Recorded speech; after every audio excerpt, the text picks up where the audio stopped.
retribution. Oh yeah, we want retribution. Oh yeah, we want retribution. Oh yeah, we want retribution. Yeah, we ran out of patience. Boil up with the cold hard hatred. I can feel the vibration. Feet in the streets, it's a new sensation. I wanna break faces on the pavement. I wanna make greatness look complacent. Adrenaline awakened, I can taste it. We can make an impact, grab and then take it. Like a disease, bring them to their knees. They feel their disease. Rage is like a weed, spread into the streets.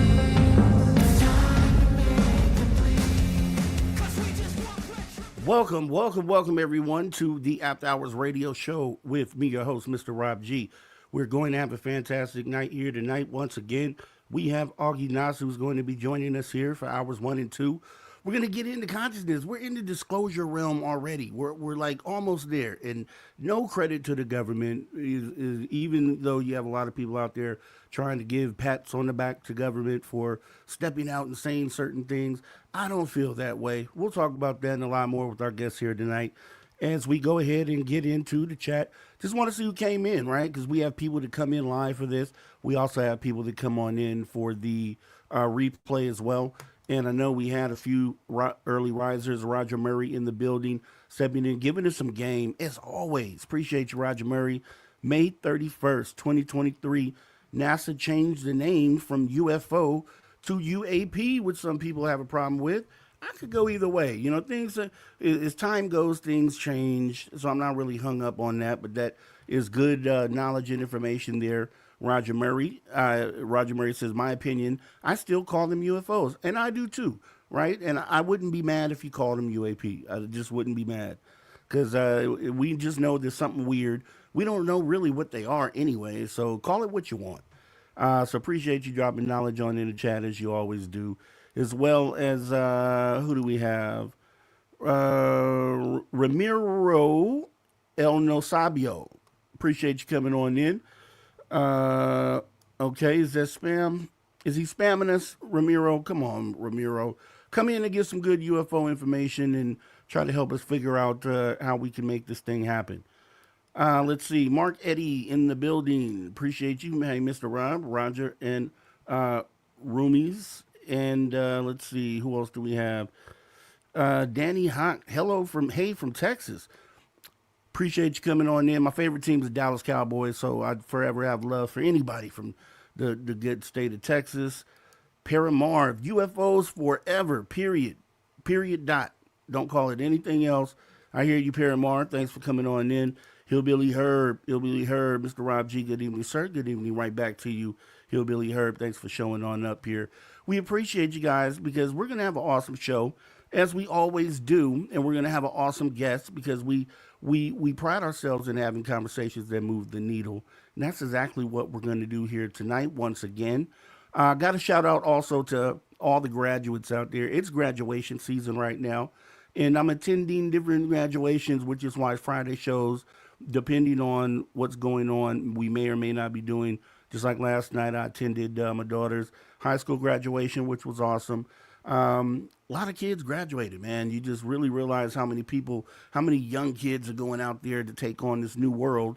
And at a perfect time, as we are about to head into disclosure, guys, we're about to start the show here in like 5 seconds. Let's get ready to go.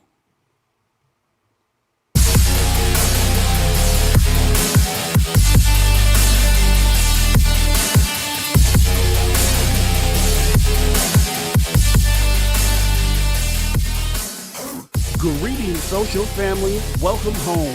You just tuned your dial to Social Talk Radio, where truth and transparency matters the most.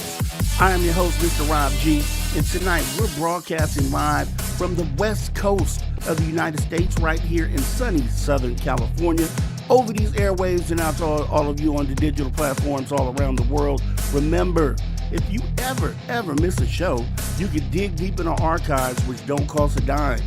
just jump on over to youtube.com. But guess what? Don't stop there. Also consider giving us a follow on X, Instagram, Facebook, TikTok, all of them at Mr. Rob G. And yes, we will forever appreciate your support. Now get your bag of popcorn, grab your beverage of choice as we get ready to have another conversation that moves the needle. That's right. We got a fantastic show lined up for you here tonight. So make sure you stay tuned. Do not go anywhere. We will be going ahead and bringing on our guest right about now, Aage Nost. And let me go ahead and give him a warm welcome. He's a Norwegian American and has 25 plus years of experience in TV and radio, and is an expert in the fields such as UFOs, strange science, the paranormal, the real power of the mind, which we'll be getting into that as well, and a lot of that, the universal consciousness, so very important, especially in the time that we're in right now, hidden agendas, conspiracies, and many other fields of paranormal research.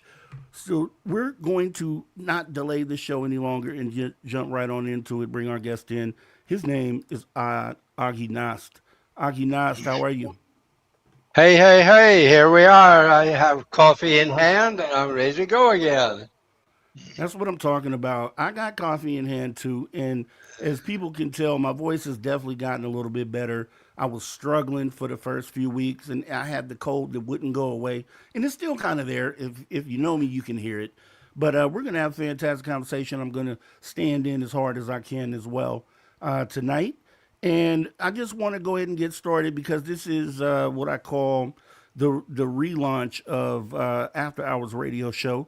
And I've had you on before, but now we're on my personal channel. So I'd love to have, and this is very important, there are a lot of people coming into the community brand new, and it's ramping up. It's like the more that it gets out there, there are more and more and more brand new people to the subject coming in. And I just want to make sure to get the proper introduction to you, Aage. So if you wouldn't mind telling everybody how you got into this field, any experiences you may have had, and what led you all the way up to the conversation we're having tonight.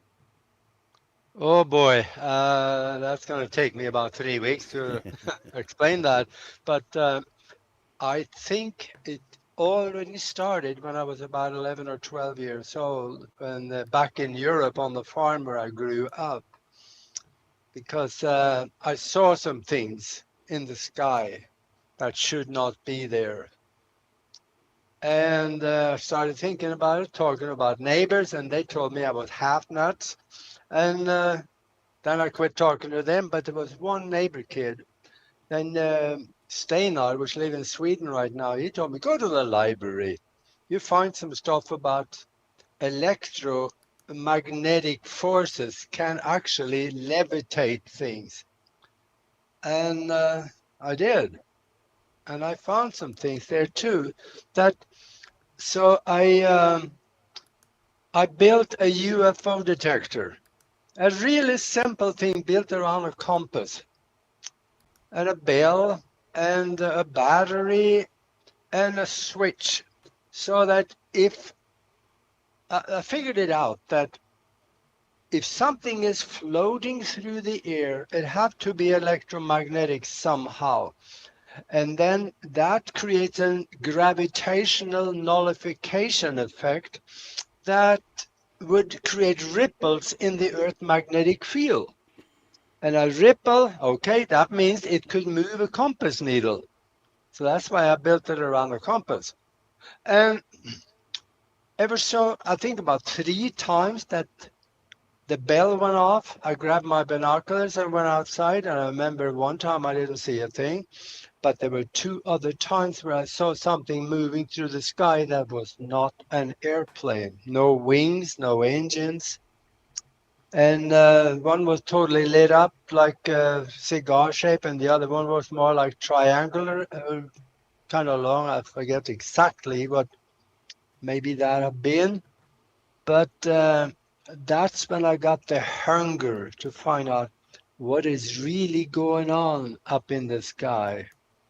And I started reading things about it and studying it. And after a while, I was supposed to be a farmer, so I became an agronomist and ran the farm for a while, but I figured it out. I didn't want to do that the rest of my life. So I left and I came to the United States to become a professional pilot. And I did that. I flew for 23 years and retired, and start doing other things. And some of the other things involved, having a radio show, and I hosted and produced 2 TV shows and taught mind development courses and stuff. And I don't know, here I am anyway.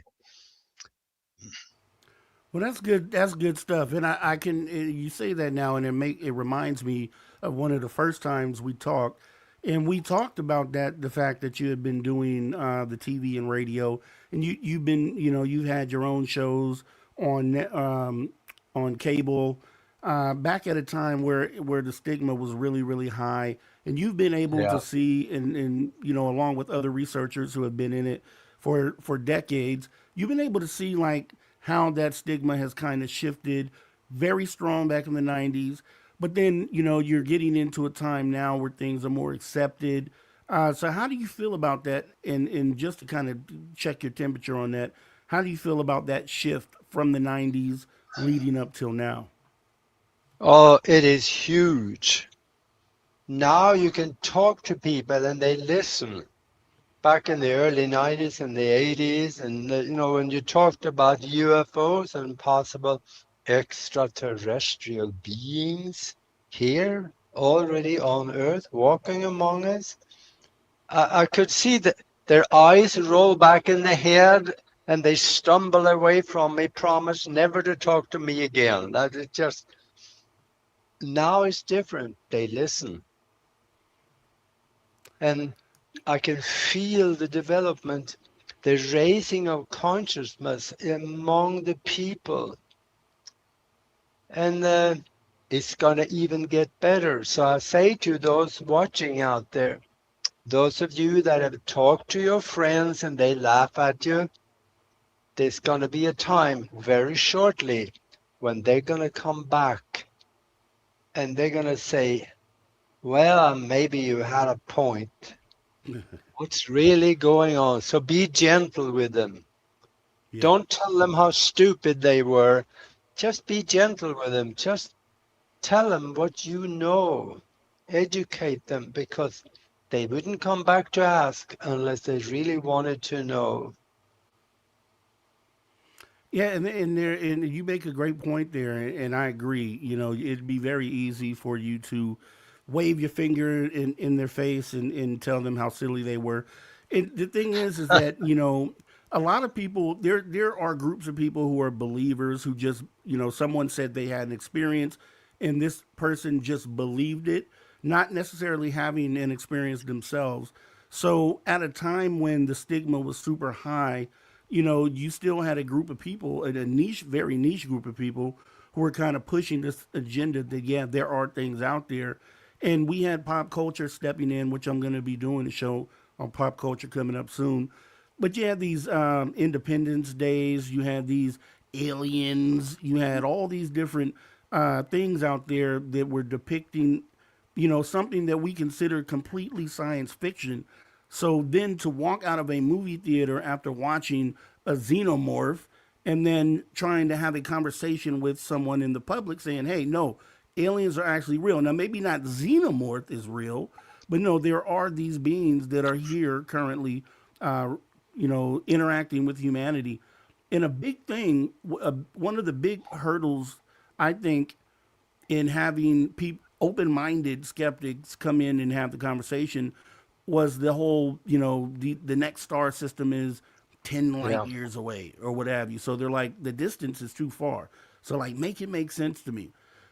You battling that all through the 90s, like what was your comeback for something like that? Like how would you approach that perspective from an open-minded skeptic? About disclosure? About the whole distance thing, like they're like, hey, Yeah. we believe they're out there, but they couldn't be here because it would take them so long to get here. Like, how did you combat that when the stigma was super high? Well, I have a perspective on that through the eyes of a pilot. And, when you fly as much as I did, I think I logged probably well over 15,000 hours. You spend so much time in it, you see stuff that should not be there. And I spent a lot of time in pilot lounges around the airports in the country. And whenever I had the opportunity, I talked to other pilots if they had seen anything. And between pilots, they would talk about it sometimes. About a third of the people say, yeah, I've seen some things. I know it's real.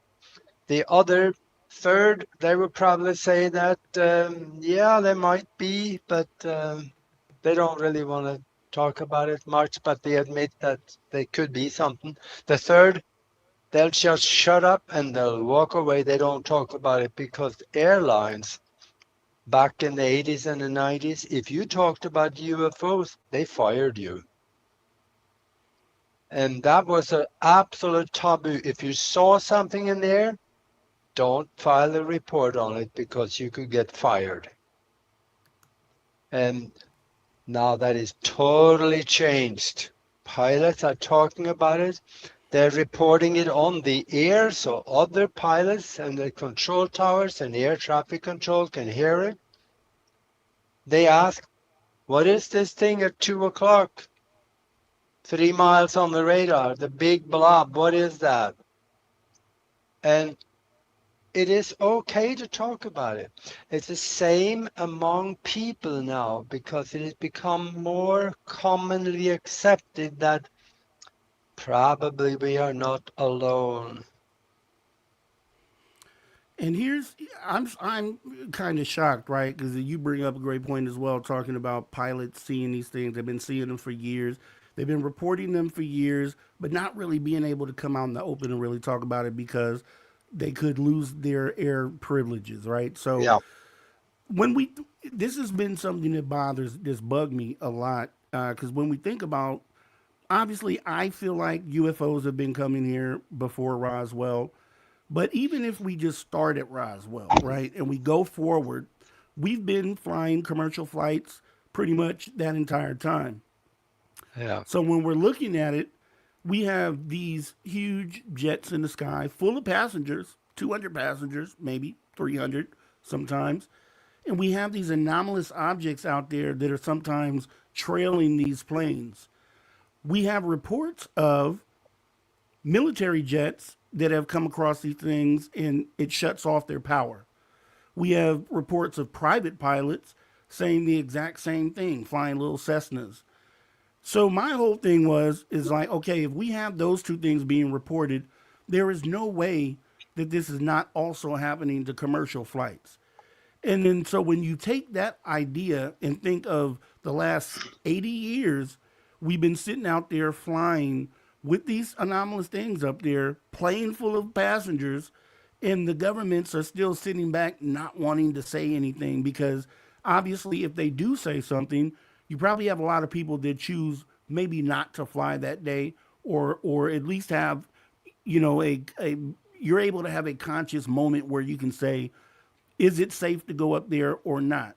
Whereas they're subjecting people, I think, to issues where, one of these things could knock the power off of one of these commercial flights. And we have a catastrophic incident. And if you ask me truthfully, I'd want to look back over the historic commercial tragedies to see, hey, maybe that's a time when there was some sort of interaction and we wouldn't be told about that. Have you ever thought Yeah. about that commercial aspect and the potential of finding out at 35,000 feet that there are UFOs up there? Yeah, but the newer planes, they are protected against that because they actually have hardened wires. All the wires in the aircraft is insulated so that it would not necessarily, even if there was a pulse type of effect, it wouldn't burn the wires. Excuse me. Or the radios just as well. They're shielded. The radio casing is a Faraday cage. So they are protected. They don't protect it necessarily for UFOs. They protect it for lightning strikes. And that is important.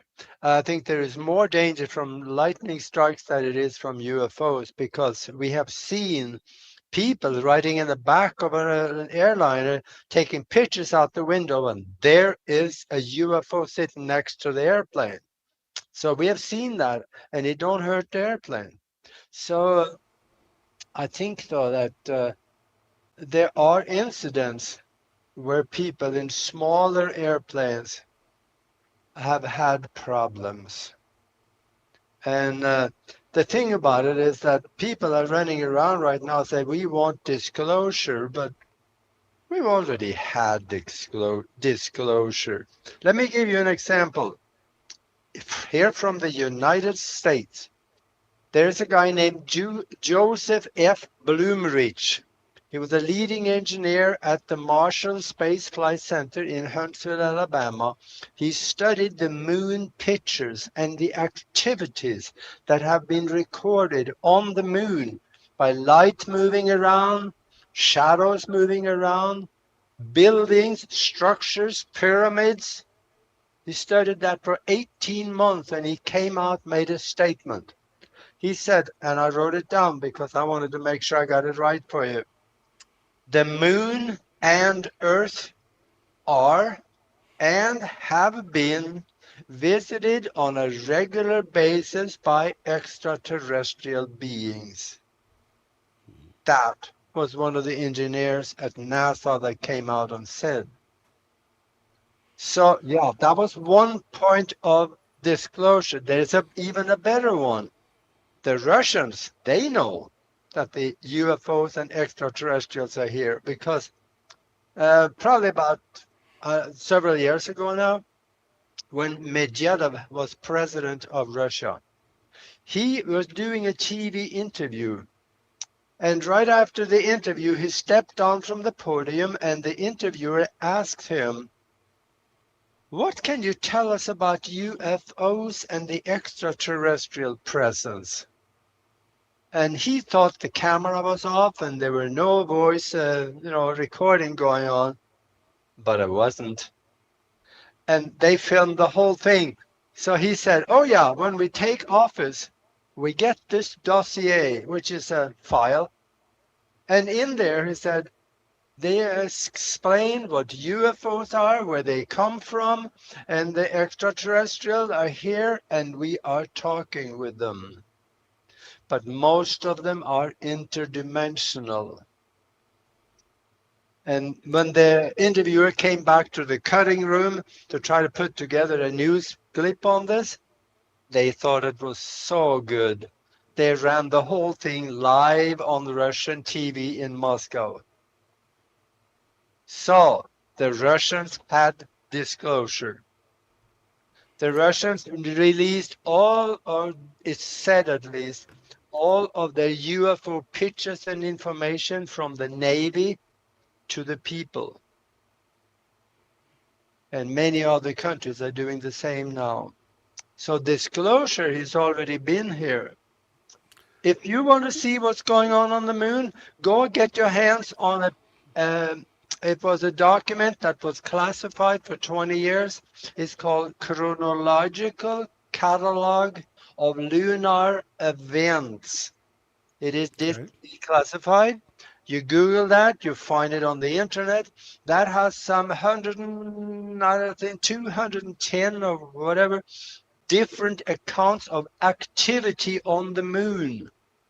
Buildings being built, a bridge being built across a mile-long, wide crater in just a couple of days. There are shadows, explosions, shadows moving across the surface, all kinds of activity on the moon that was recorded for the last 300 years since the invention of the telescope. You need to read that one. The Chronological Catalog of Lunar Events. Go for it. Definitely. You got fun reading it. No. And I will. And I'm glad you mentioned that everybody should go out and definitely do your own research on this. Now, I'd want to ask this, right? Because, yeah, I've heard of these things being on the backside of the moon, structures, lights, things of that nature. We actually had in the latest UFO dump, or the last two really, some NASA audio that came out from some of the missions.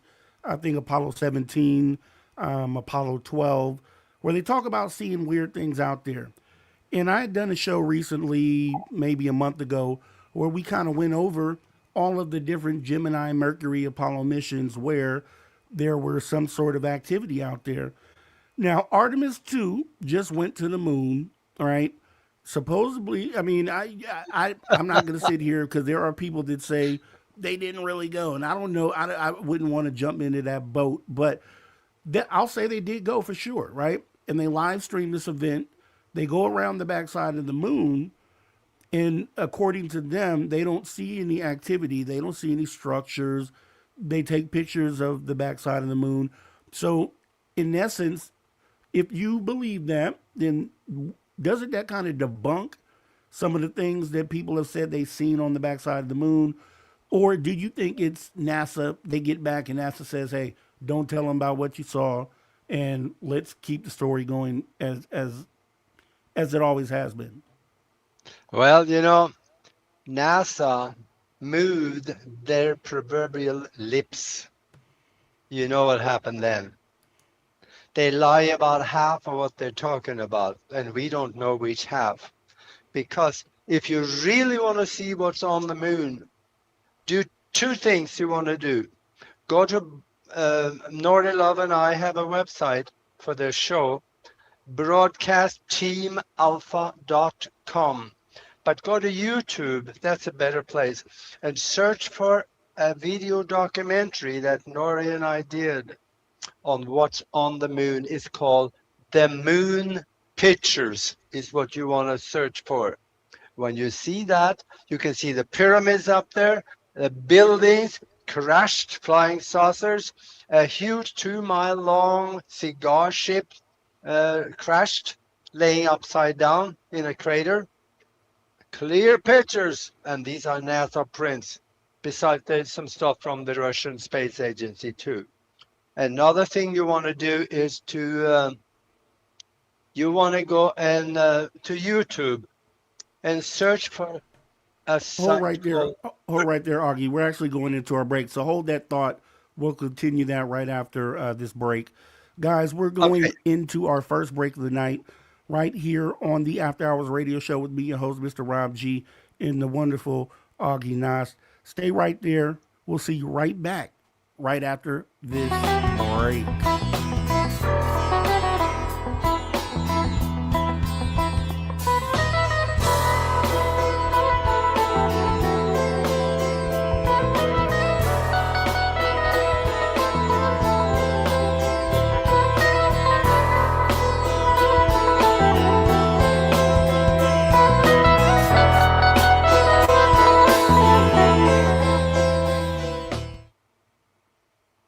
All right, we're good to go.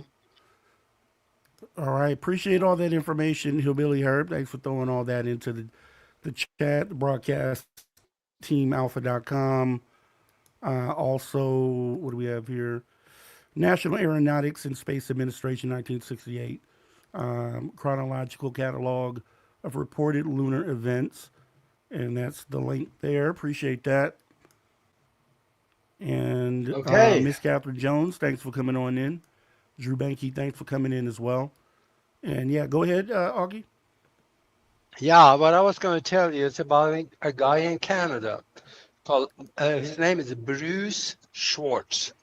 He have a telescope that is so big I could crawl inside of it. And he has been able to take videos and pictures of the moon. It looks like you could count rocks up there because he sees, you can see those videos on YouTube on his site. The site is called Bruce Sees All. Bruce Sees All. And you can see huge round object floating across the surface, throwing a shadow on the ground. You can see buildings, long buildings, mile-long buildings, perfectly square. And there are other shapes to some of them. And there is all kinds of activity up there in orbit around the moon. And he has it on video, and you can see it on his YouTube site. Okay. But Say this again. Once we come back from break, say this again. So bring this back up when we come back from break. Yeah. Because we'll be back on here in about 3 minutes. So I need you to make that same make that same point again when we come back. Yeah, everyone can still see and hear us right now, but I definitely want to have you say it after we come back. And I do see your questions for Aage. Keep them coming. I'm going to mark them, and then we'll ask these to Aage in the next hour here. So appreciate that. Hillbilly Herb, I think, put that link to Bruce Sees All, youtube.com/Bruce Sees All. And this is the site that Aage is talking about right now. Yeah, it's a phenomenal site. And Much better than what anything I've created. That's good stuff. Well, it's that's kind of I look at I'm looking for editors and all sorts of things because I want to raise the production value of the stuff that I'm doing. Yeah. So I know what you mean when you get someone who already has those tools and can put together these beautiful videos and insightful videos. It's like I could probably do the same thing. I just need some help. So any editors out there, if you guys just want to, connect with Aage or myself and try to build something nice with your excellent editing skills, reach out to Aage. I'm sure he'd love some help and on that, and I would as well. So if you're out there and you want to show what you got, go ahead and reach out and let's do some good work. Okay. Let's see. Hillbilly Herb, I said what's up to you. Thanks for coming in. Miss Catherine Jones, I got you there. Mike Jones, I didn't get you though. Mike Jones, who? Mike Jones. Thanks for coming in. Dolly Saffron, I appreciate you showing on up. Dolly. Hey, Dolly. Let's see. I did see Mark Eddy. Appreciate that. And I think I got everybody else. Okay, yeah. Like I said, keep the questions coming. We'll be back on here in about a minute and a half. Okay. Yeah, this what the pictures and the stuff that Bruce has on there. There is no question. After you see that, you will never ever again say you want disclosure. You already had it. And I can agree with you on that. There's so many entities, individuals out there that don't want us to have it for whatever reason, and we'll get into probably the reasons why here in a moment as well. We got about 1 minute left, about 45 seconds here. Guys, if you can, since we have a few seconds here, take a moment, please, if you wouldn't mind, and go ahead and hit the little like button right beneath the screen here. It's a little thumbs up guy or a thumbs down guy, either one. Just let us know how you feel, as well as if you would not mind. We're trying to get interaction going here. So if you wouldn't mind maybe leaving a comment after the show, you could say, hey, you could improve this, or hey, this was great. Either way it goes, let us know how you feel, as well as there's this hype option that people talk about. So try also hitting that hype button. I guess it gives you points, and then after so many points, it ranks you. So we'd appreciate that. And I know it's another big ask, but if you wouldn't mind hitting that share button, taking the link, posting it on your socials, and have other people come in to have the conversation. We're coming back here in 2 seconds here. Let's go.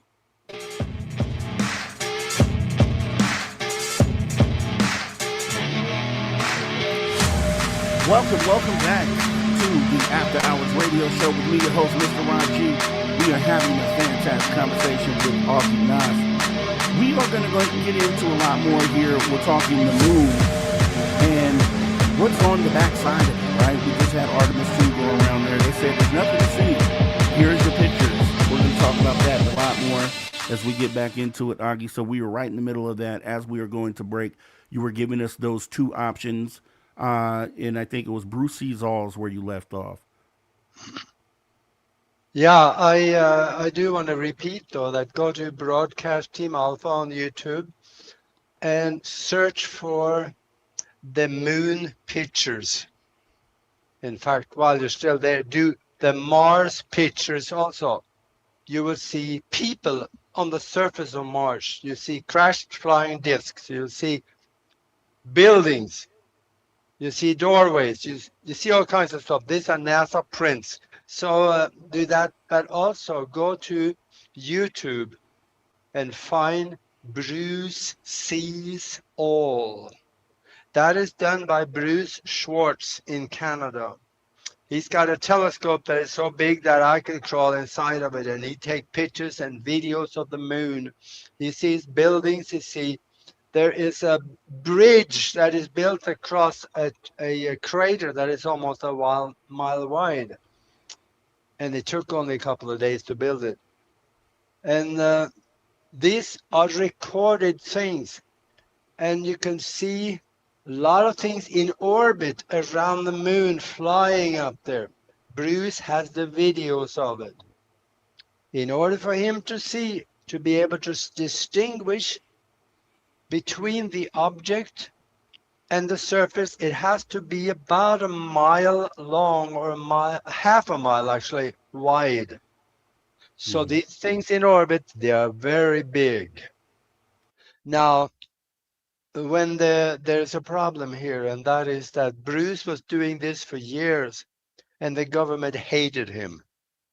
One of his friends came over to his house one day, was going to visit, so he came up and he saw the front door was open, so he walked in, and Bruce was laying on the living room floor with his arm crossed like this, dead. Wow. They took him out. But So his yeah, go sight ahead. is still up. Let me ask you this, because obviously, as we have these conversations, there's skeptics that are going to hear Yeah. this, and they're going to say, "Hey, you know what? We just saw Artemis 2 go to the moon. They had a live camera. There was nothing there on the backside of the moon. There were no structures, any of these things.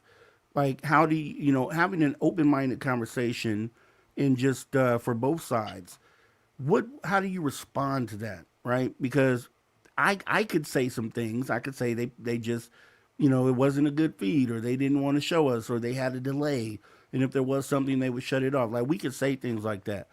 But how do we, take what is shown, like for instance on Bruce's site, and have a chain of custody back to the original source? Does he provide that, like links back to the actual NASA original photos? Yeah, but NASA is all about lies. So I don't expect much from them, but I do expect more from people. Deny something that you have never looked into or researched. That is a form of ignorance that I don't want to deal with. There's a saying out there, and I'm not trying to convince anybody of anything, because there is a saying: honeybees, they don't spend much time convincing flies that it is better to eat honey than shit. Now, that's supposed to be half of a joke, but it is something to that. If they Yeah, don't yeah. believe or they don't want to research, it's not their time. Let them go. When they come back, be gentle with them. Right, right. No, They and I they agree. And I agree. they they will be He- back. Here, this is the way that I always try to deal with the subject. Is you hear about the additional things, like, okay, they have structures, they have underground bases. I can see a world where that would be very plausible, and so I just, Mhm. the way I come at it as is, we have things that we can validate that are in the sky, that are coming in from space. Are they coming from distant star systems? Probably some of them are. And I always think about it like this: us as space Yeah. travelers, if we go to Mars, like we have rovers there now, if we had traveled there with the crew, and we had determined there was life down there, intelligent life, we would probably sit on the moon. We'd probably watch from there, observe from there, and then come down occasionally, back and forth. So it makes total sense that that's what they would do. We know that they're there. So I could see a world where they do have something on the moon. And then going a little further than that, we know for sure NASA has just kept us in the dark about everything. I mean, they told us with a straight face that they don't have any evidence of extraterrestrial life, but we see it here on the ground. So how could we see this? How do we have observations of this? But Yeah. they don't, and they're in space consistently. It just doesn't make sense. That means they're lying about that. And so yeah, they would potentially lie about what they saw on a mission to the moon.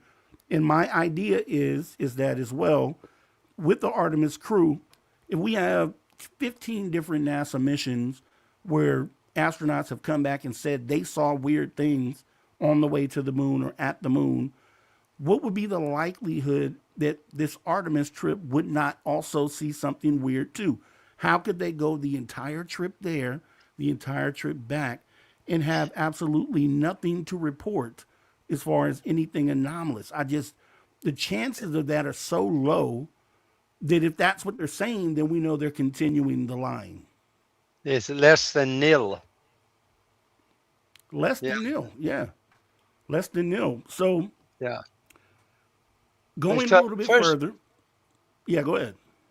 yeah, first of all, what they saw, they only showed us a very, very, very small portion of. They did not show us anything that may have anomalies in it. Do you know what I'm looking for?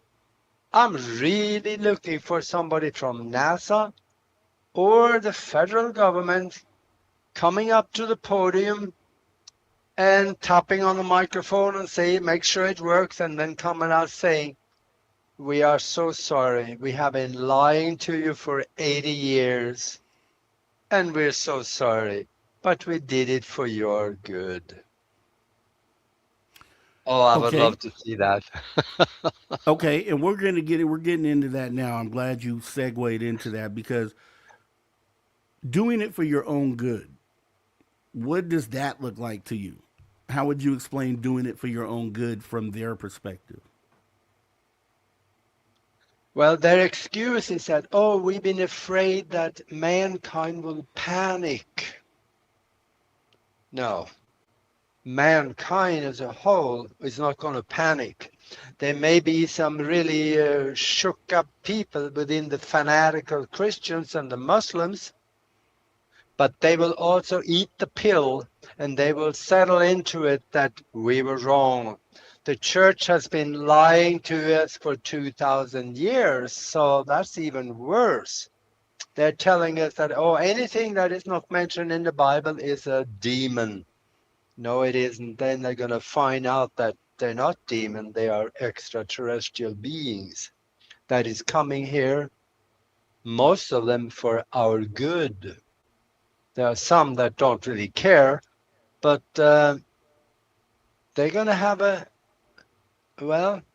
there's a special kind of awakening they're going to have. And they will settle into it. They will realize we were wrong, so let's go with it. There's not going to be any panic. Do you think, in just from your point of view, what do you think this presence is? Do you think it's a benevolent presence? Do you think it's malevolent? Do you think it's probably a mixture of both? And because I'm asking this because when just like when you said the government saying they're trying to protect us or keep us from what's going on, in my mind, I can see that as being, we know some horrible stuff about what they're doing here, why they're here, and we want to Yeah. protect you from that. What is your view on that from your perspective? Well, let me give you two kinds of perspectives. One of them is that, yes, there is really benevolent beings coming here that is already here to help us. They are working behind the scenes in government with Trump, as well as the ones that is here for their own purpose. Like maybe the Greys that is coming here, they need our genetic because they are on the backside of the evolutionary curve, and they are, if they don't get an influx of new DNA that has certain traits to it, they will be an extinct species. And then there are abductees that come out and one lady, she was abducted. She was on the table in a room, and the people that was there with her, they left. So she got down from the table and walked down a curved corridor, started looking into rooms. And in one room she walked in, there were glass containers, 2 or 3 of them, with human cadavers in it. Now, I'm not so sure if they were all that benevolent, because they evidently took someone. And then the other perspective is, I see Dolly is here listening. Her and Preston Dennett. It is phenomenal researcher. You got to look him up on the YouTube. That is Preston Dennett and Dolly Safran. You got to look them up because they have stories about people that have been abducted on the ships and been healed from anything from, well, cancers or other diseases. Mm-hmm. So most of them that come here are benevolent. Yeah, we love Preston and Dolly. We had Preston on last week, and Oh, we did. good. We talked about this as well, and I got his perspective on it. And my thing with this is that I think that's why we sit and have these conversations, right? Because I think you'll have, if you have a room of 50 to 100 people who are really critical thinkers and open-minded individuals, you're going to have a lot of different explanations for why someone feels like they might be here, right? And so with Preston, we've talked many times, and I understand that part of it, and that could be one view of it for sure. But there is, I go into everything thinking that nothing is 100%. I don't think there's anything we could point to that is ever 100%. So, when we get into the government and them being, because we've interacted with extraterrestrials on a level as experiencers. I personally haven't. I've seen UFOs and I've filmed them, but as far as dealing with the actual being itself, I haven't done that, right? So I'm totally open to all sides of that conversation.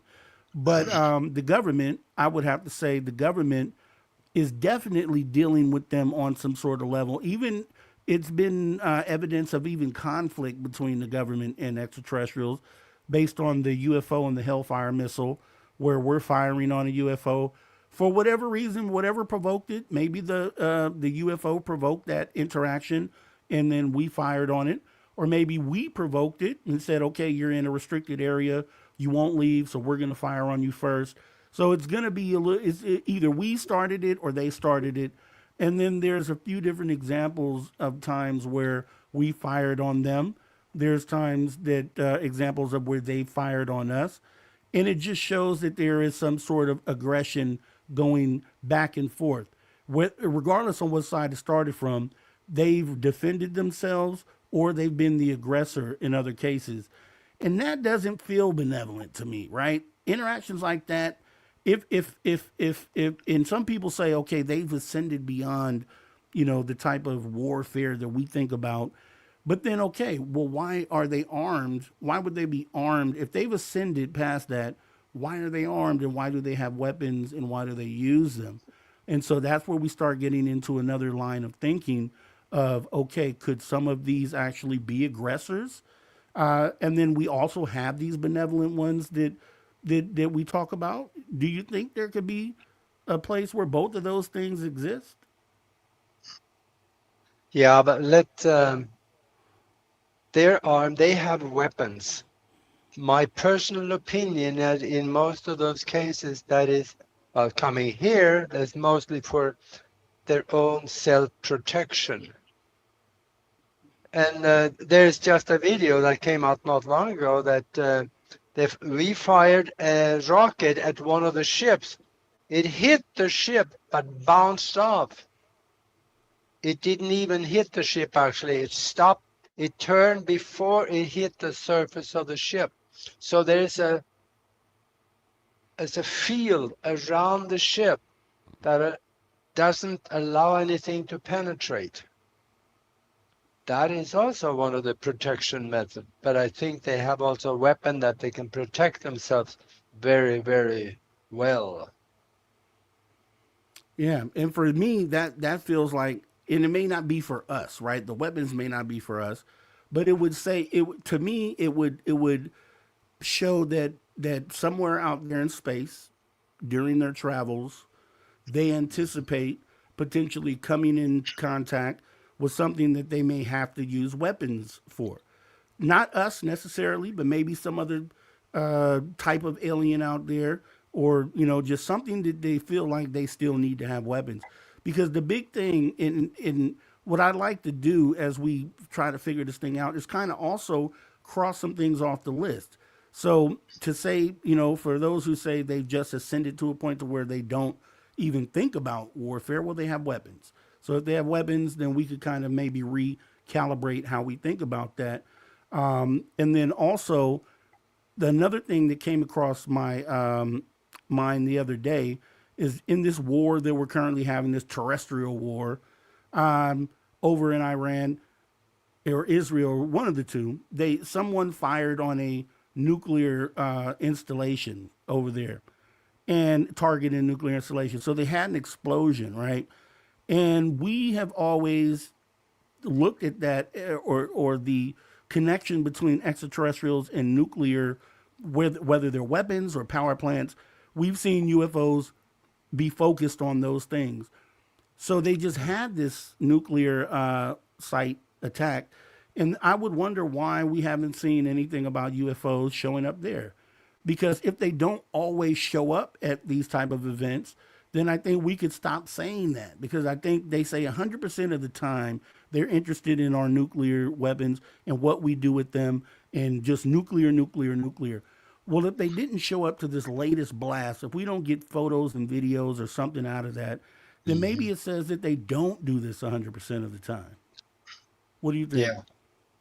Well, I think from what I hear, that there have been strange things in the sky over in Iran also, but we don't know. I wasn't there. But the extraterrestrials have come here to help us for a long time. In fact, all the way back to President Eisenhower, he had a meeting, 2 meetings actually, with extraterrestrials when they came here, and they told them, if you give up your, will help you get rid of disease. We will have no more hunger, and there are many different advantages that technology will be given to us. And they signed a treaty on the second visit. It's called the Griata Treaty. Griata Treaty. Go ahead and Google it, and you can read some things about this, because that was a treaty signed between the United States and the extraterrestrial beings on that ship, there were 2 kinds of them. One of them was a gray, and then there was one looking kind of like us, from what I understand. So that, of course, they needed, in return for giving us the technology, then they would be allowed to abduct people. So President Eisenhower, he really didn't have a choice. They were going to do it anyway. So he went and signed the treaty. And of course, they were going to give us a record of everybody that got abducted, names and so what happened to them. And of course, they did that for a while, and then they quit. And there was nothing we can do against their technology. So we gave them permission to abduct Americans Now that is tough. Even though he I didn't have a choice. I can definitely tie into that as well. And once again, I'm all about historical record. And then, I did a show as well looking at that whole Mhm. interaction, MJ12, and the information. I put together a timeline on how these things came, the information came to the public at different times.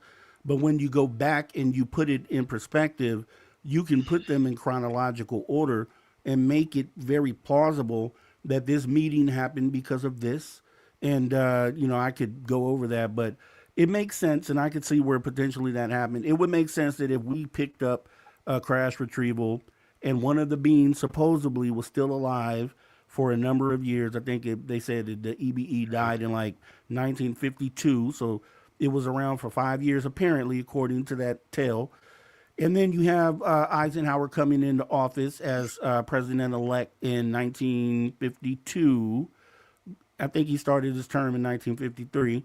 So it would make sense that within a year of that time, if there was going to be a meeting, that meeting would take place within a year of this living extraterrestrial passing away. So it's very plausible and makes sense.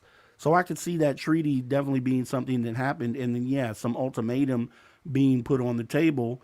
Whereas I know that think they said like a 80-year window is what we had from, according to what people are saying, which would put it, I think, in that would make it 2027, which would be when that date was up. Someone brought this up to me the other day, and I'm like, very compelling because I'm not a date guy. I don't really lock into dates.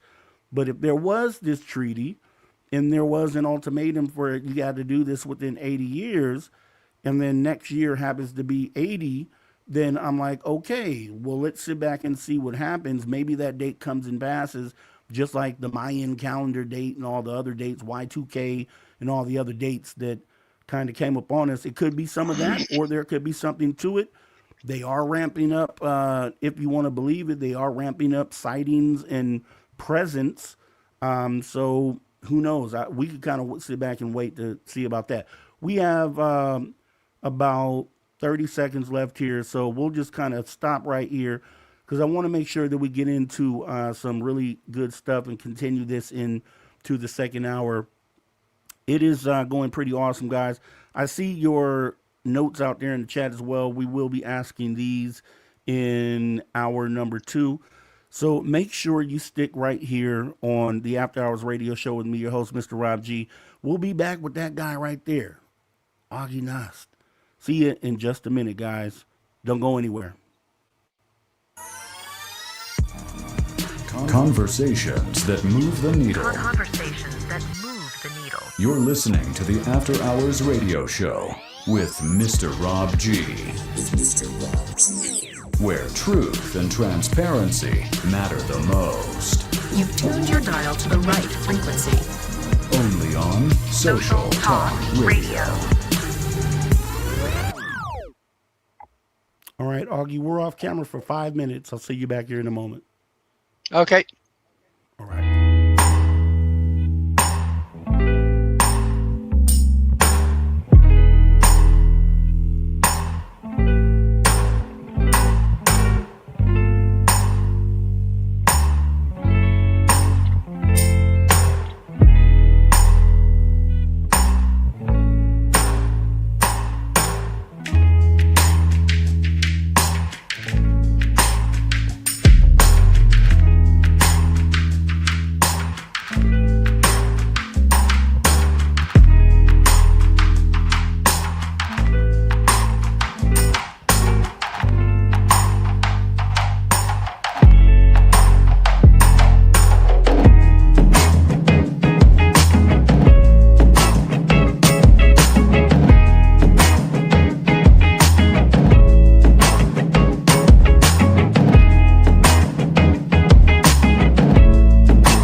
right, everybody, welcome back to the After Hours Radio Show.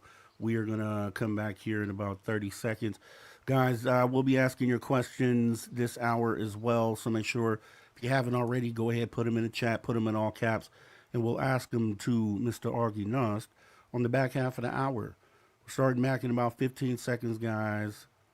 Let's get ready. Also, if you haven't already, please take a moment to hit that like button. Also, if you're here for the first time, please consider a subscribe. Hit the notification bell. We go live and do this all the time. Real conversations. Here we go.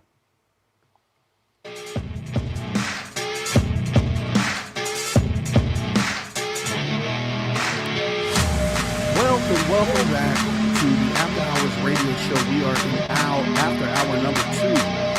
I'm your host, Mr. Rob G. We are back here with our guest, Aage Nost, getting into some real deep conversation about the UFO phenomenon, the current disclosure situation, and more. Make sure you ask your questions. We'll be asking them on the back half of the hour, guys. Getting back into the show here, Aage. So I was sitting there thinking, right? So as we were talking about the current moment that we're in, we're talking about, you have our government somehow stepping out saying they're going to release the UFO secrets. They're going to uncover everything. I know someone said earlier we've been getting a lot of just blurry dots, and I agree with that. And I truthfully don't think from our government that there's going to be much more than that. Do you think I think what has happened, though, is because they have done that, they have put disclosure on the map as far as conversation goes.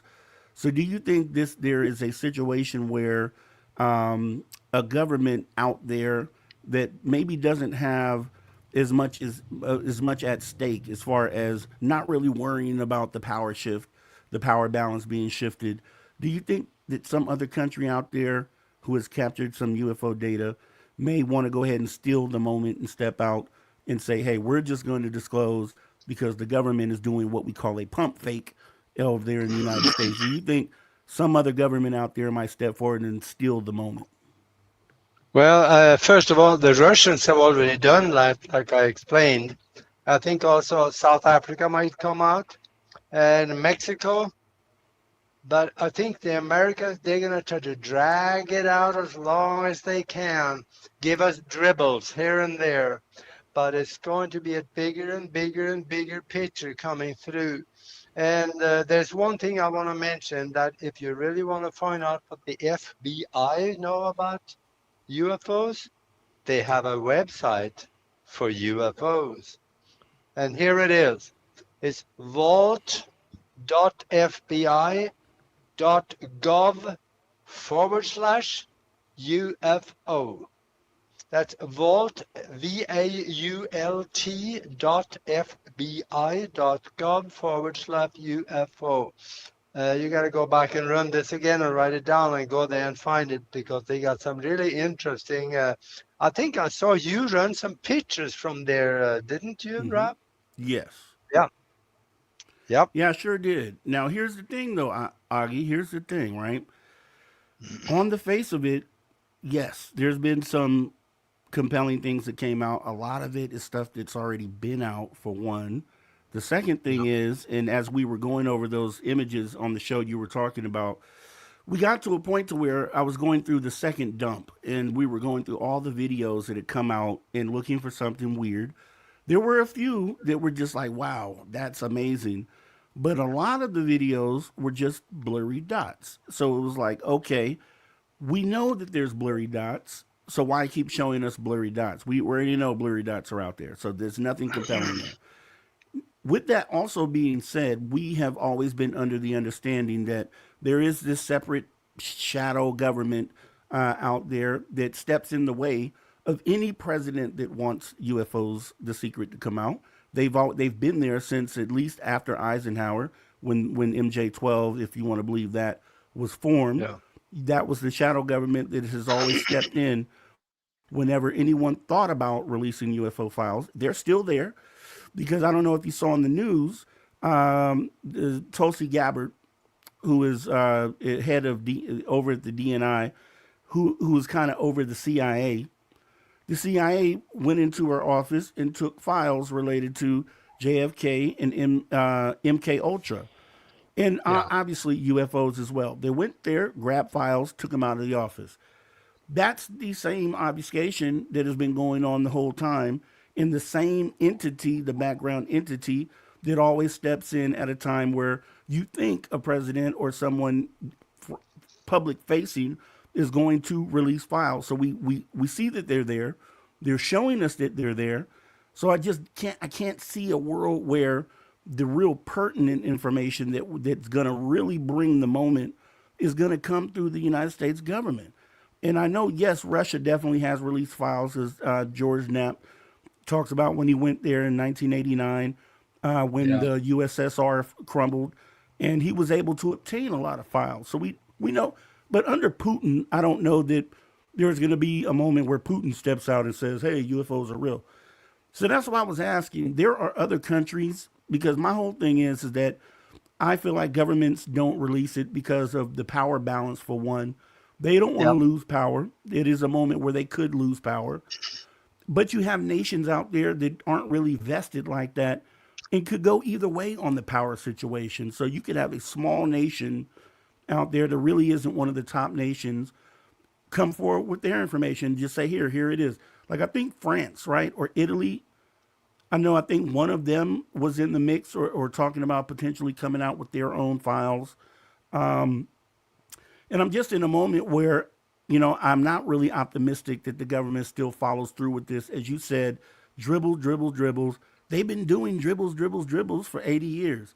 So they're going to do it for another 80 if they can do it, right? So, but with that being said, I think we have enough data as individuals.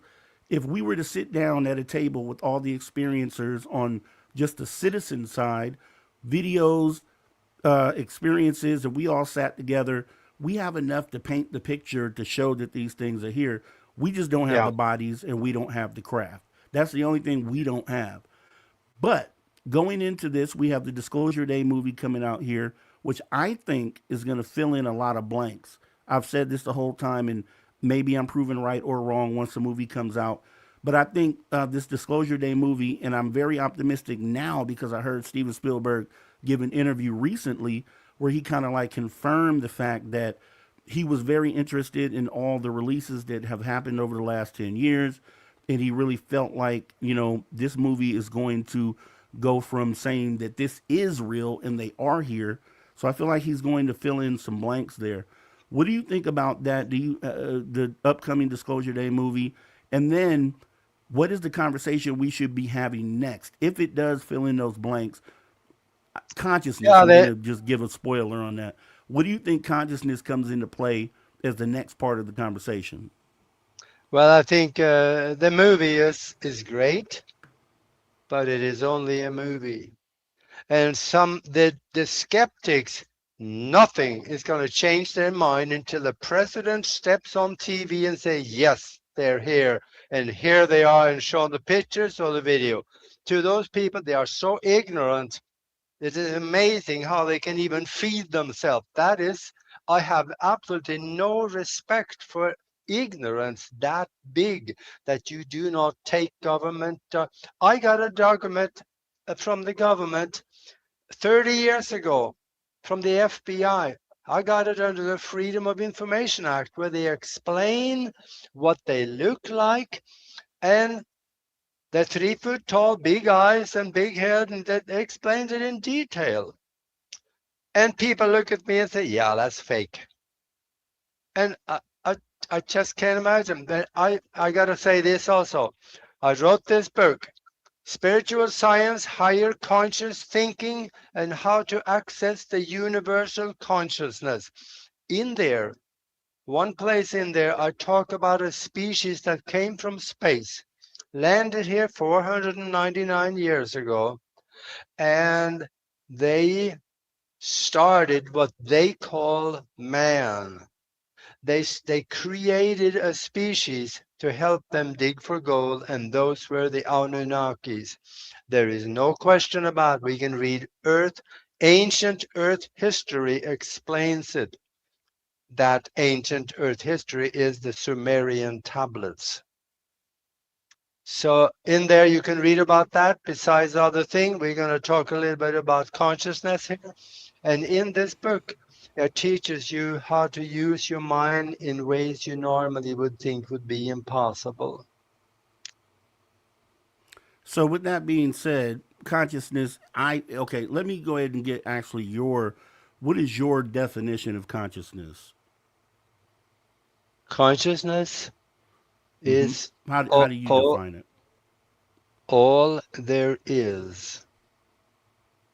Everything is consciousness. Because we have been proven by quantum mechanics that we live in a mind-created universe. There are scientific experiments proving that. One of them is the double slit experiment that was done about 100 years ago. And beyond that, there is a guy named James Gates. He has studied the universe and how things work basically all his life, and he looked to be in the 60s. And he says when we look deep into the equations explaining the fabric of space and the particles that make up the fabric of space, we find computer language. We didn't put it there, but it shows up. So if there is computer language, it has to be a computer somewhere. That computer is not one like the one you're sitting here looking at right now. It is a conscious computer. Consciousness creates everything on the principles of what we are able to express as computer language. So consciousness is a function of the universal mind, which is all there is. Everything is connected. You can have two particles, take a photon, cut it in half, and keep one half of it here, send the other one to the other side of the galaxy. And you make a magnetic charge against this half of the photon, so it flips over. The other one will flip over at the other side of the galaxy also. So they are connected, even though it looks like they are separated. Mm-hmm. There's an experiment proving that in Switzerland. They proved that. And see, the universe is nothing like we have been told. And there also is now things in quantum mechanics. You can understand that The universe doesn't even exist until we are interacting with it or observing it. Thus, the mind created universe. We have a mind. A mind has to be involved in the observation of the universe for it to exist in particle and physical form. If we are not interacting with it, it collapses into a wave of energy and consciousness.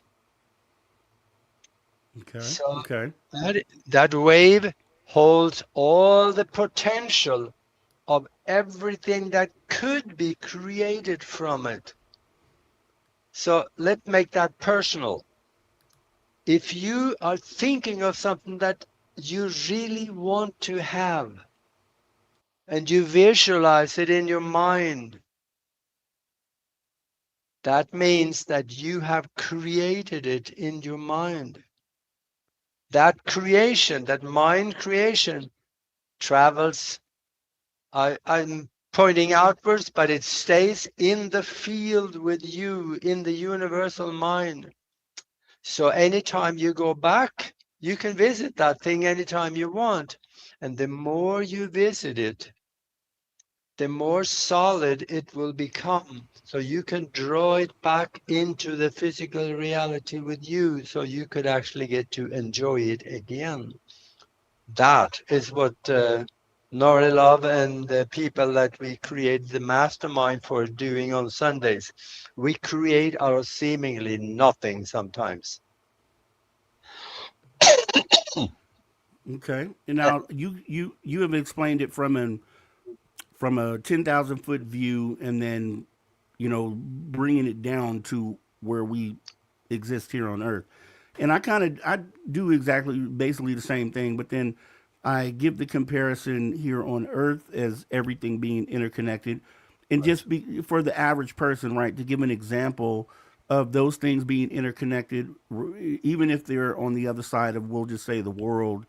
When you have things like intuition, just simple things like that, simple things that you experience as a human, intuition. Someone walks in a room, you can feel their presence. When you call your mom and she was just about to call you, or vice versa. So just Yeah. that interconnection, just here on Earth, which I think is a good way to normalize it as far as the conversation goes, and then expand it out into what that means galactically, I guess, as you could say that, universal. So Yeah. I feel like everything, as you said, is interconnected, from the smallest living thing. I always talk about plants, which is a funny thing because a lot of people, obviously, a plant is alive, it grows. You plant a seed, it sprouts, it grows. But that it actually has, there was a video I watched that I showed on a show one time where not only are plants alive, but they emit electricity as well, the same way that we do because of the consciousness that we have within us. And they react to things like sunlight. So if you had a plant and you had it in the shadow, it would reach over into the sunlight. And are you talking? I think you might be muted, but it would reach over into the sunlight.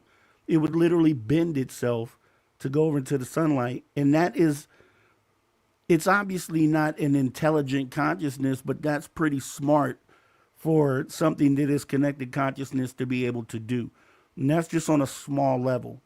And then when you amp that up to human beings being intelligent, and then you go further than that to outside in the universe with other things that may be intelligent, and then anything that might be above that, it just shows what the interconnectedness is of consciousness and how everything is connected. Something going on with your audio? Okay. Try to refresh, maybe leave and come back in, and you might be okay. I do see you're muted on my end. And so, Hillbilly Herb, you do say, yeah, the seed sower, the wheat grower. Okay, and that makes total sense. But when we talk about consciousness, when you try to frame it on a larger scale, then that's what you want to do. So let me put this in the chat for you, Augie. Give me just a minute, guys. Let me see.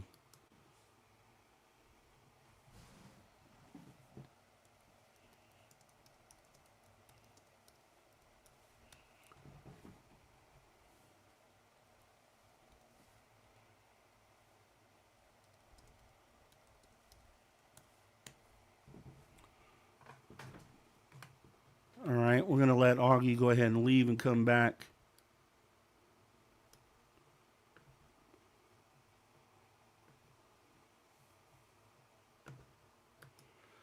Yeah, so with that being said, that's consciousness, right? And I think that is where the next step to this process goes, is to the part of the conversation, right? So publicly, we're having the discussion that UFOs are here, whatever you want to say they are, physical objects.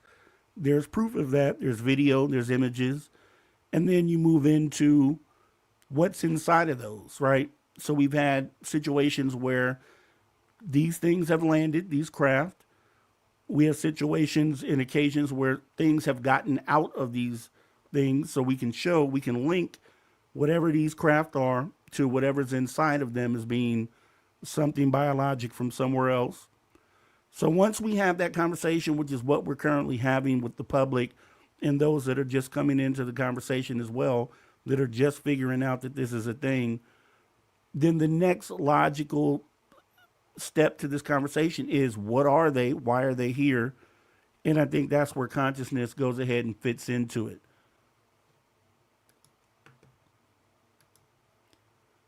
Death is cheese spread. It's amazing that more people don't see them. If you were outside at night, there was no way you could miss it, or that night. And that's the other thing. A lot of skeptics, I feel like, maybe haven't taken a lot of time to. Okay, you can hear Augie. If you can hear me, maybe leave the show and then come back in the show.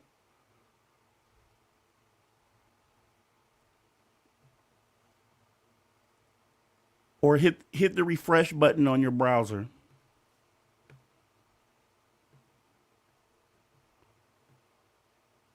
How's it now? Can you hear me now? Okay, I think we got you back. Yeah, we Okay. got you back now. Technical difficulties, live show. That's just what it is. You know how it is. I have no idea what happened. Well, did you hear what I was saying there as far as like the connectedness? You know, I talked about even on the smallest level, when you look at a plant, and how a plant, if you put it in the shadow, how it bends itself to reach the light, which we know they're not technically an intelligent consciousness, but you got to be alive and you have to be part of that field in order to react in that way. And when you scale it up to intelligent human beings, and then you go out into the universe and you connect that to other intelligences out there, it just shows what that interconnectedness is, from the smallest scale all the way up to a universal scale. What do you think about that? Everything has consciousness, because consciousness is part of it. Actually, it isn't even have consciousness. It is consciousness, because the mind-created universe creates consciousness that creates everything within its sphere of influence. So it is consciousness. And now let's expand it outwards a little bit to extraterrestrials. What do you think? It appears to me, from what I hear from abductees and also other people that is in contact with extraterrestrials, that they have a consciousness that is superior to ours in many ways. Some of them have been asked the question, what do you consider to be God? And the answer that people get back is not that, oh, is this really old white guy sitting on the clouds out there with long white beard and white hair? Of course, you know, he had to be a guy. So, no, that's not it. They say it is the universal consciousness that creates everything. And within that consciousness, there are spiritual entities. Some of them are composed of only light and consciousness. And those are very often misconstrued to be God. And then there are other spiritual entities, some call angels. Well, if you look at the word angel, it derives back to the Sumerian language, which means messenger. Same thing with God. God was given an interpretation it was never meant to have.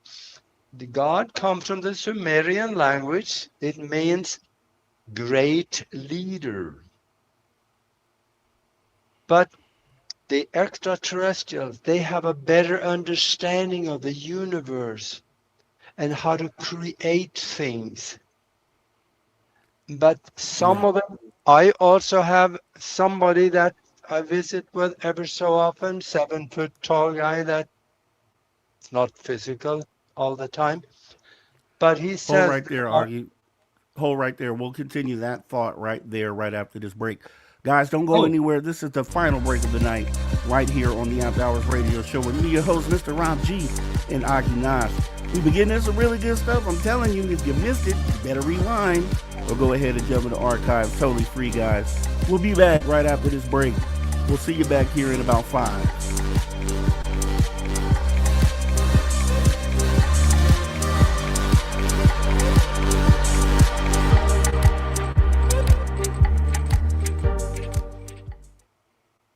all right. All right, we are good to go. Yes, remember that thought, Augie. We'll pick that back up right afterwards. 7-foot guy. That's where we'll start. Yeah, oh, yeah, okay. Yeah, he told me a lot of things that didn't make sense at the time. It's starting to make sense now. Yeah, and I'll say a few things about that too when we come back, because I feel like there definitely you have a lot of people that get messages and it's there's a few ways you could look at that, and we'll talk about that in a minute here. Dead fish, cheese spread. Let's see. Are you doing interviews, Dead Fish? Make sure you guys go check out Dead Fish Cheese Spread's interviews, as well as Aage Nost has a great channel. You want to go over there and check him out. Shout out your channel, Aage. Okay, Broadcast Team Alpha on YouTube is good. We are on 44 different platforms, so you can find us just about everywhere. Awesome. We got to keep having these conversations that move the needle. Lex Diaz, thanks for coming on in. We appreciate you showing on up to the show tonight. Yeah. And questions as well, guys. I have, let's see, 1, 2, 3 questions so far for Aage. If you guys want to put some more out there in the chat for Aage or even myself, I'm definitely willing to answer something or at least give you perspective on it. How about that? I may not have the answer, as I don't think a lot of us do when it comes to phenomena, but I'll definitely give you perspective. So if you have anything to put out there, definitely do so. And we got about 3.5 minutes left here. It's been a great show. Once again, take some time and hit the like button if you wouldn't mind. Just tell YouTube that we're having great conversations over here. That's what YouTube needs to know, so we can push it out there to other individuals. Also, I talked about sharing these shows, which would be an awesome kind of call to action. Everyone has a social media. So, especially if you're watching the show, I'm sure you have a social media. You would take a moment to hit that share button. It'll say copy link. You take that link, you go over right to your social, create a new post, paste that link in your post, and say, hey, we had a great conversation over here. Come check it out. Post it. That way you can get some friends, come on over and check out the show. You have something you want to say there, Augie? Oh, yeah, I don't know. It is one of those things that you and me have been very lucky. We have been able to associate with some of the most interesting people in the world on our show. And that is our job. Learn from those people.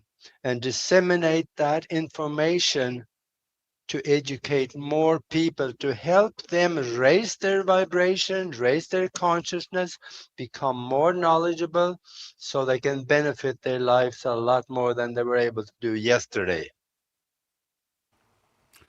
Exactly, exactly. There are no experts in this field, and we're filling this out.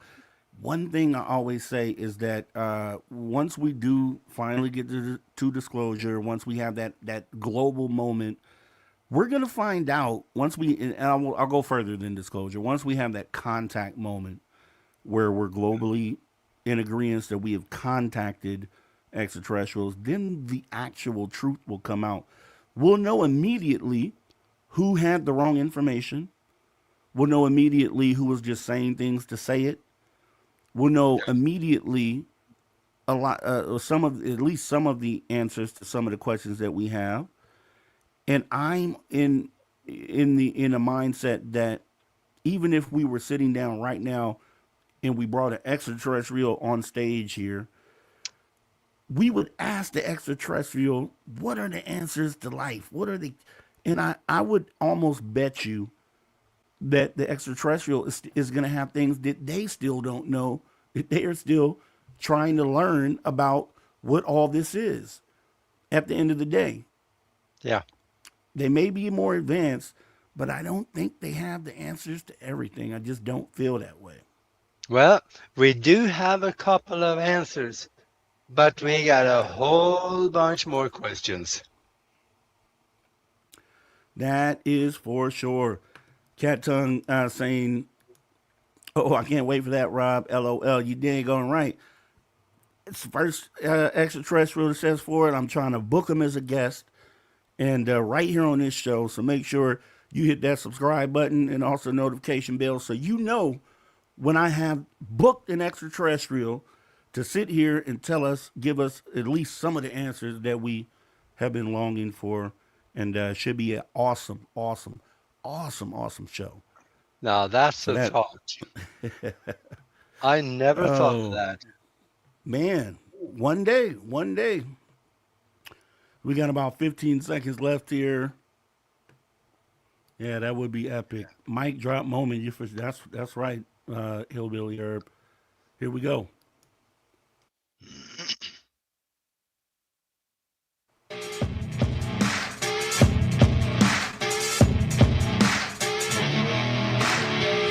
All right, welcome back. Welcome back to the After Hours Radio Show with me, your host, Mr. Ron G. We are in the final portion of the show. It's been great so far with our guest here, Aage Nost, as it always is. Always a great conversation. Guys, I'm telling you, if you came in late, don't worry about it. This is archived right here on YouTube.com. Make sure you go ahead and go back and check us out as we get back into the conversation here with Aage. So, Aage, you were talking about 7 foot guy, 7 foot. So go ahead and pick up there, and we'll continue on. Okay. Yeah, I did. I have it's a tall guy, 7 foot, I don't know, maybe 7.5. It was the first time I saw him was during Christmas 1972. I was in flight school. I went back to Norway for Christmas, and I wandered into the forest.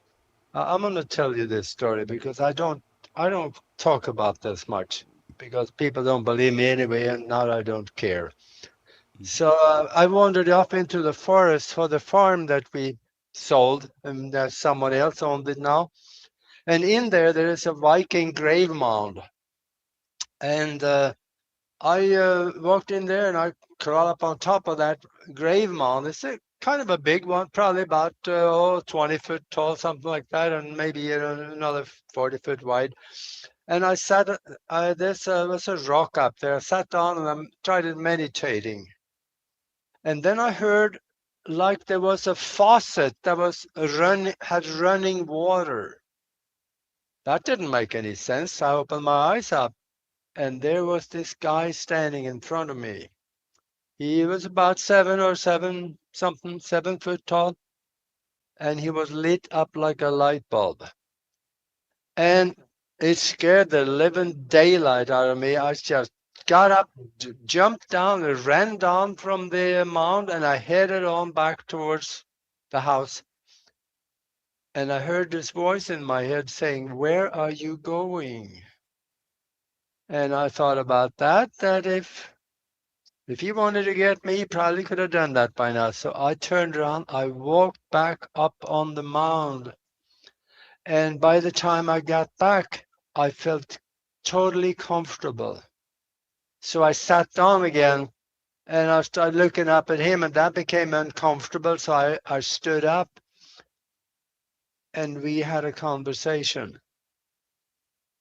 It was an interesting one. He told me some of the things that I should consider doing. He didn't tell me to do anything, but he said, you should consider to do this. And what I want to tell you, he said, do not give up, because it's going to be hard. You will be able to accomplish some things that will be very beneficial. And he said, we will be there with you to help you, but it will be hard. And I asked him his name, and he said, we do not use names.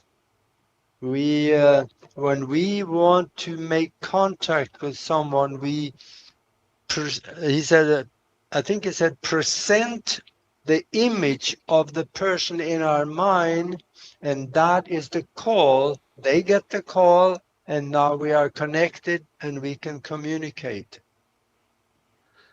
And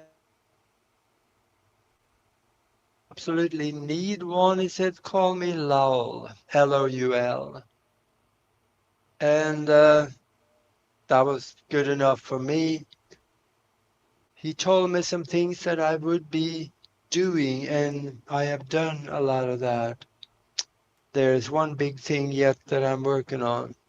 But I also asked him where he was from. And I remember he put his hands out and he said, here. So in the consciousness, I guess that didn't make sense back then. But now it does. Understand quantum mechanics, everything is everywhere, because there is no distance between here and there as we perceive it. So also, I asked him about extraterrestrials. I call them, I forget what I call them, but he said there are many spaces full of life of every, he said, spaces full of life of every conceivable shape you can imagine. Some of them are as you would see them. And some of them also have, there was something that I translated now to being electronic enhancement. So that could work probably if they have, we're starting to do that right now. Remember what Elon Musk is doing, putting this thing in people's brains so they can paraplegic Neuralink, yeah. and walk again. Neuralink, So yep. they may have advanced that so far that they can have that in their head, so they have access to everything. And that reminds me also of the CEO of Motorola. Do you know the people that make the telephones? Yes. He said in a speech one time, I think it was probably a couple of years ago, he said 10 years from now, he said, nobody will need to carry a phone with them because the phone will be in their mind. This is what I want to say to that, because it's kind of awesome you brought that up, and that what you had said earlier. You said that this voice or this being told you that they were going. What, can you rephrase that again? They were going to wait and see. They were going to be here and kind of wait and see, or how did you frame that? Wait and see. Yeah, no, you said what the being told you that they are here Oh with yeah. you. So can And you say that again specifically? when I asked him, where are you from? He put his hands out and he said, I don't know if he said I am here or if he said just here, which means with me here. That is where he would be from. That back then it didn't make any sense, but now understand quantum mechanics because there is no distance between And, here and there. and I think you also said something about they were kind of going. They're here, but there's something that they're anticipating that you're gonna go through, and they're kind of just Oh, sitting back. oh yeah. That's what he has suggested that I should consider doing certain things. And I've ended up doing some of those things. Some of it by default, more or less, because it became simple to do at the time. Here's But my idea on that. This is where I wanted to spin off on that because yeah, I can see, that being a communication like, hey, we're here, but there's something that you have to go through, and we're kind of just going to sit back and allow that to happen. When I hear that, I think about, the imminent thing that we're going to have to deal with. So say disclosure happens tomorrow, say contact happens the day after that. The day after that, the world is shocked, and we're in this moment where we want to refigure this out, maybe restructure the way that we do things on this planet. And then there's going to be, I feel like, a period of time where it's going to get a little rough, a little shaky, as far as because things breaking down and us having to rebuild those things. It's going to be a rough patch. And I kind of yeah, feel like that's kind of what they would mean saying something like that. And then going a step further on the whole Neuralink thing, I actually made a show about this because, first of all, it's troubling to me that you have one person that's in charge of a Neuralink implant into a person's brain. That same person is in charge of autonomous vehicles. That same person is in charge of autonomous robots. That same person is in charge of global internet from space. That same person is in charge of tunnel boring machines. And in good hands, that's something that would be okay. But then when you think about if this person turned evil, we'll say, because I almost see it like the storyline of a supervillain, right? In a Marvel comic, right? They always start off as good. They have all this power. And then one day they turn to the other side. And with that same power, it becomes detrimental to everyone else. And when we think about Neuralink, we talk about AI being something that could take over the world, or at least become smarter than us and try to eliminate human beings. I came to a conclusion. I'm like, okay, well, we could just pull the plug on AI. AI, the one thing it doesn't have is consciousness. But then I thought about it and I was like, well, wait. The easiest way for AI to interface with consciousness or to understand what consciousness is would be to access a Neuralink chip because it's rooted into a human being's brain, therefore giving them a way to map out consciousness or to visually understand what consciousness is and have a AI connection with consciousness through something like a Neuralink chip. So I'm glad you brought that up because I think that's, definitely something we should be concerned about in the future, maybe 100 years from now.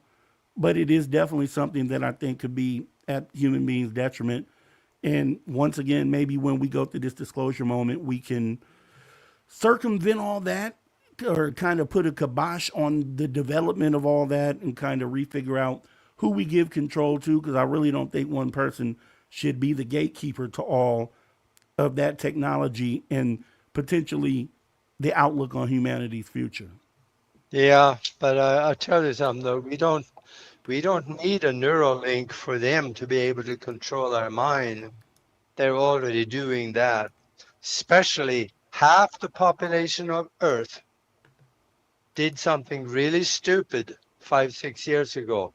They put this thing in their arm which actually had a substance in it for most of them that will assemble itself into a computer chip. Yeah, I know. The science is there for it. It's been patented. I have the patent. Yeah, I mean, You, it's possible. if, Anything's if possible.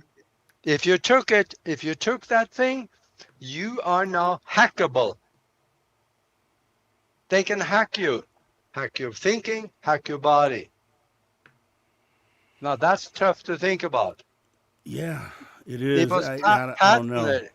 Yeah, the Microsoft man patented. Yeah, yeah. I mean, here's what I'll say. This is where I come from. I come from a world where we're sitting on a rock. We all live on this one rock. This rock is floating in something called space. Space is something that's supposedly infinite and doesn't end. We're going around a ball of fire. So that's pretty strange and wild on the surface of it. This same planet or rock that we live on used to have 60-foot lizards that controlled the entire thing. So I say all that to say that if that's possible, I can be open to a lot of other things. Now, I would need to see evidence of it, right? So we take what you just said, Aage, we put that on the board, and then we just let time go and see if that manifests itself. Is that fair? Yeah. Yes, absolutely. Another thing, Google voice to skull technology. Google it. You can read about it. Yeah, definitely.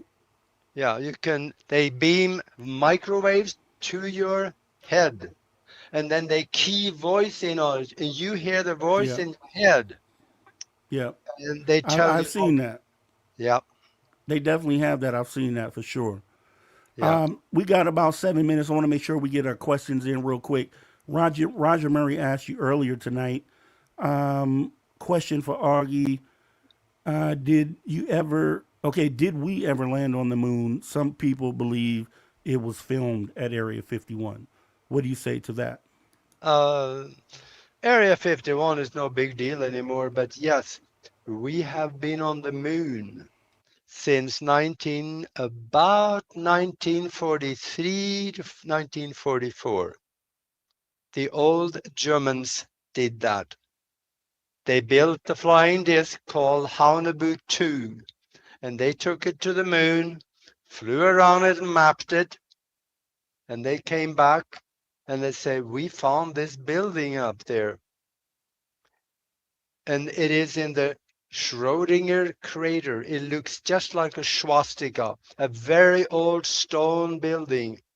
I have a picture of that building from a NASA print on broadcastteamalpha.com. Go into the picture gallery and you can see the picture. I got the picture from NASA. So it's there. And we have been on the moon since then. Now, the thing about it, they built a shield around that craft. The spacecraft we sent to the moon don't have any shield on it. I will ask any one of you, have you ever left a spoon in the microwave and turn it on? Do you know what happened? You got sparks flying everywhere. Mm-hmm. The same thing will happen to the spacecraft outside, or basically in and outside of the Van Allen belt. There is no way to avoid it. The same radiation comes from the sun. Okay. I can see that. We got Paranormal asking you, Augie, in your years as a pilot, did you or your colleagues ever have dealings with NARCAP? NARCAP? Well, I'm sorry, I don't get out much. I don't even know what that is. Let me see if I could find out for you here, because I would like to know as well. I've heard the name before, but NARCAP. So somebody is more knowledgeable than I am, so I'm interested. NARCAP is the National Aviation Reporting Center on Anomalous Phenomena. Oh, yeah, okay. No, I never dealt with them, but they are doing really good work. But people have sightings, they call those people up or write to them, and they get it recorded and they get it become a part of their records. So, yeah, they're doing good work, but I never dealt with them. Okay, and let me see. Dead Fish Cheese Spread asking, would a crystal be considered biologics? Your thoughts? It is considered, according to science, it's a liquid. According to Nikola Tesla, he said it meets all the criteria. Excuse me. It meets all the criteria of life. Crystals, Okay. crystal, you can deposit information into it, and you can receive information from it. IBM, years ago, they created a crystal. They deposited computer knowledge into the crystal, and they were pulling it back out. All And right. And then Nathan QS is asking you, is there really a sort of galactic federation in your opinion? yes, yes, there is. And that's one of the things my 7-foot friend told me also, that there's a hierarchy. Some of them are militaristic, and some of them purely spiritual, and I would call it civilian in nature. But there is a hierarchy, and there is a ruling group of people in this whole galaxy that controls or monitor, I should say, everything. So yeah, whether they use the Galactic Federation as a name, that was never told to me, but it's very likely a lot of people say they have been told that by extraterrestrials. So I'll just have to go with it. Okay, and then I have a question real quick before we get out. We got like 2 minutes. There was recently someone that gave a perspective about the 23andMe, the whole DNA collection service for ancestry, talking about how the CIA potentially could have something to do with them in the collection of DNA under the auspice that you're just tracking your ancestry, but that the CIA would use it for tracking an alien gene within the DNA of human beings to determine what people out there might have alien genes. Had you heard of that? And quick thought on that before we get out of here. I really don't know anything about. I've heard talk about it, but I don't really know anything about that. I know this giving away your DNA to an information bank like that is kind of tricky. You don't Yeah, know who has access, I would not do it. I would not do it, and I Yeah. would recommend against do. There is obviously, if you want to track your ancestry, it's cool to do that, but yeah, something as personal as DNA, I just don't see a reason to just willingly give that out, and I really hate that governments sometimes force you to turn over your DNA. I think that's a slippery slope. But we got about 1 minute left, Augie. If you could tell everybody where they can find you and where they can subscribe to you at. Okay, go to broadcastteamalpha.com, and also on YouTube, Broadcast Team Alpha for the show.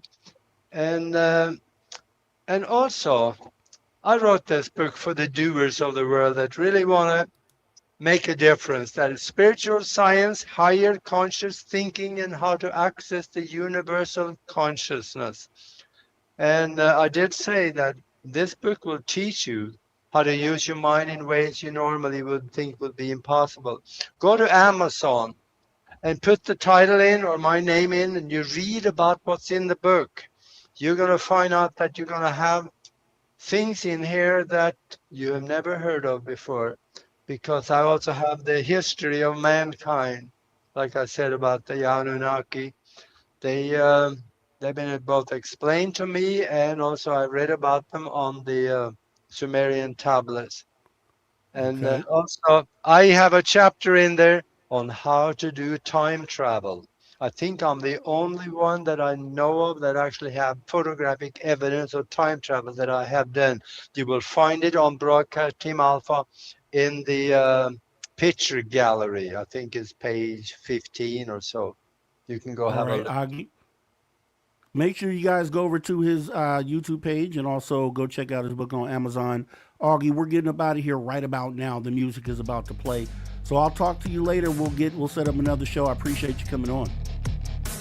Thank you. Take care. Yes, sir. All right, guys. Another fantastic show. We definitely want to thank Aage Nost. It is definitely time to put a wrap, another bow on another awesome show. Special thanks again to our guest, Aage Nost here. Special thanks to the team right here, which is me. And an extra special thanks goes out to you. You guys are so awesome, and we appreciate you coming in and tuning your frequency to Social Talk Radio and the After Hours Radio Show. Once again, another awesome show, guys. I really appreciate you coming in, chiming in the chat, showing all your love. Guess what, guys? This is never a goodbye nor a farewell. However, you best believe we'll be back doing the same thing, same time, same place on the show. It brings you truth and transparency. The After Hours Radio Show. See you guys next time.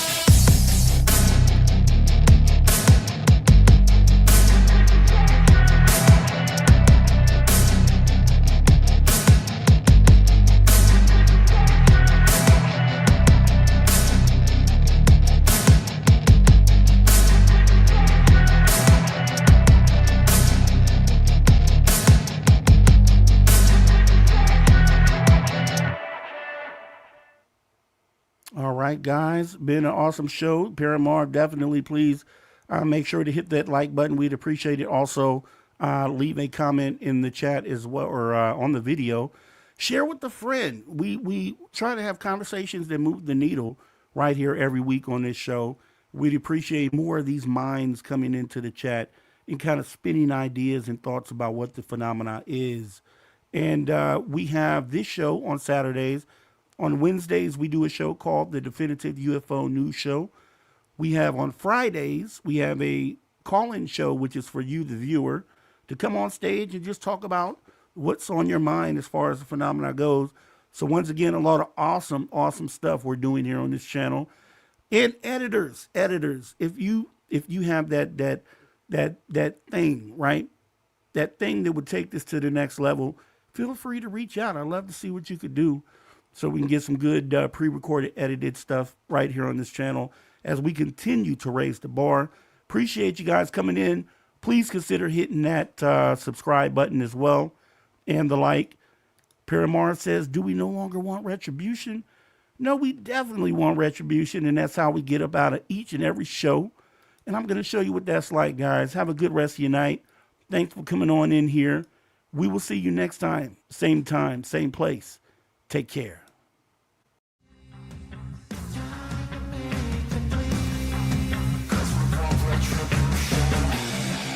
Cause we want retribution. Oh yeah, we want retribution. Oh yeah, we want retribution. Oh yeah, we want retribution. Yeah, we ran out of patience for your love with the cold